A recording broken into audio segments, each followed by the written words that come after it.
What's happening, guys? I'm Dan. Welcome back to the channel. Today we're diving into more Northern Michigan craft beer coming from Cheboygan Brewery.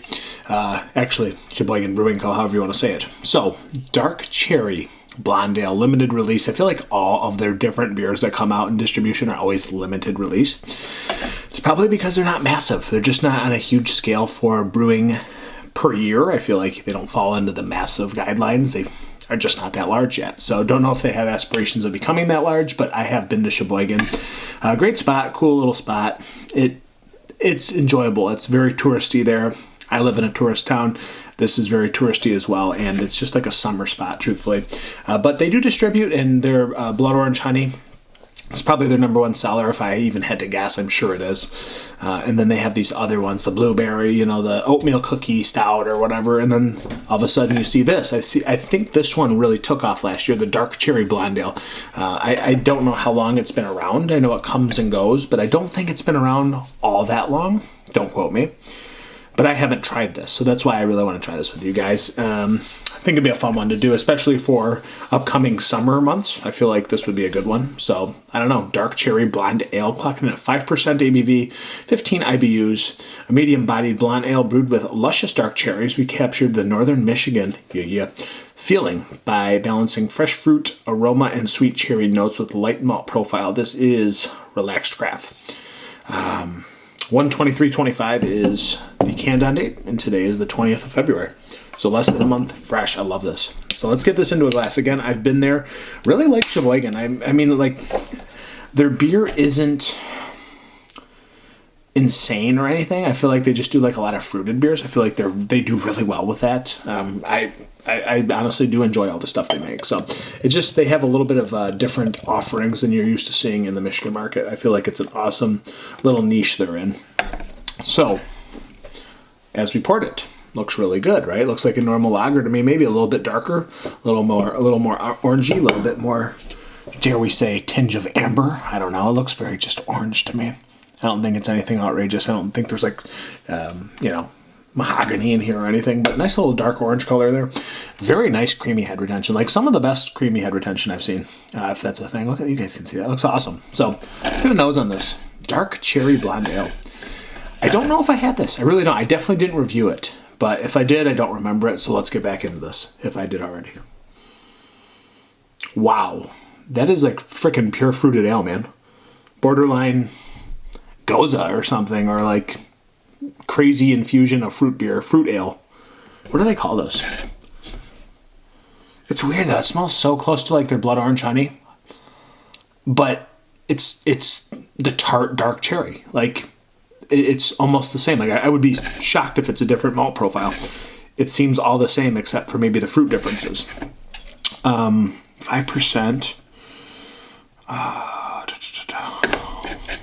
What are they calling this? Just dark cherry ale. I was looking to see if like they called it something else. Blonde ale. So they're just calling this a blonde ale. So I think it's like honestly the same base as Cheboygan blood orange honey, but it's the cherry.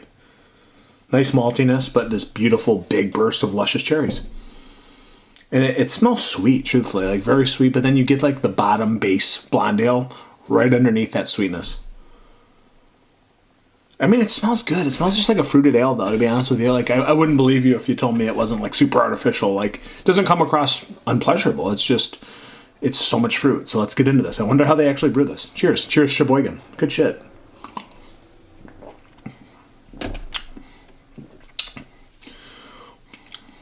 So for me, like, fruit, okay, it comes across, like, very cough-droppy. I'm not saying it's bad because there's nice bitterness on the back end from the ale itself or the beer itself. The malt profile is dry. It's light, but then it's got this like subtle syrupy mouthfeel to it, right? Just coming off of that like throat lozengey, cherry halls kind of thing. It's very subtle, and I'm not saying I'm not hating. It's not bad. It's just it comes across that way to me from my interpretation, from my palate and past experiences.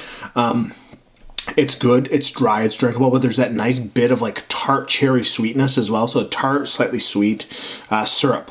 But it just is like a few drops and then it goes away and you get that base blonde ale. I feel like a lot of people would like this.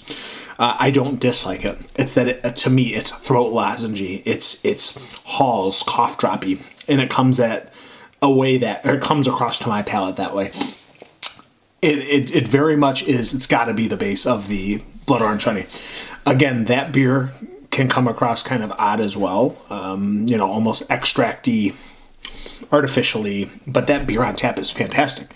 I bet you this on tap would be fantastic, but for me, dark cherry is there. It's very prominent, but I almost want a little bit less because it's very fruity and it's very extracty to me. I'm not being a hater. It's just how my palate interprets it. Maybe it's not, but for me, it's tart. It's dry, slightly bitter on the back end.